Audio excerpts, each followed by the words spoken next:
আবু মুসা রাদিয়াল্লাহু আনহু থেকে বর্ণিত যে নবী সাল্লাল্লাহু আলাইহি ওয়াসাল্লাম বলেছেন, আল্লাহ তাআলা আমাকে যে হিদায়াত ও ইলম দিয়ে পাঠিয়েছেন তার দৃষ্টান্ত হল জমিনের উপর পতিত প্রবল বৃষ্টির ন্যায়। কোনো ভূমি থাকে উর্বর, যা সে পানি শুষে নিয়ে প্রচুর পরিমাণে ঘাসপাতা এবং সবুজ তরুলতা উৎপাদন করে। আর কোনো ভূমি থাকে কঠিন, যা পানি আটকে রাখে, পরে আল্লাহ তাআলা তা দিয়ে মানুষের উপকার করেন। তারা নিজেরা পান করে ও পশুপালকে পান করায় এবং তার দ্বারা চাষাবাদ করে।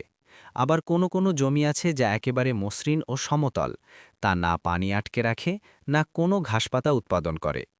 এই হলো সেই ব্যক্তির দৃষ্টান্ত যে দিনের জ্ঞান লাভ করে এবং আল্লাহ তাআলা আমাকে যা দিয়ে প্রেরণ করেছেন তাতে সে উপকৃত হয়, ফলে সে নিজে শিক্ষা করে এবং অপরকে শিক্ষা দেয়। আর সে ব্যক্তিরও দৃষ্টান্ত যে সেদিকে মাথা তুলে তাকাই না এবং আল্লাহর যে হিদায়ত নিয়ে আমি প্রেরিত হয়েছি তা গ্রহণও করে না। সহিহ বুখারী হাদিস নম্বর ৭৯।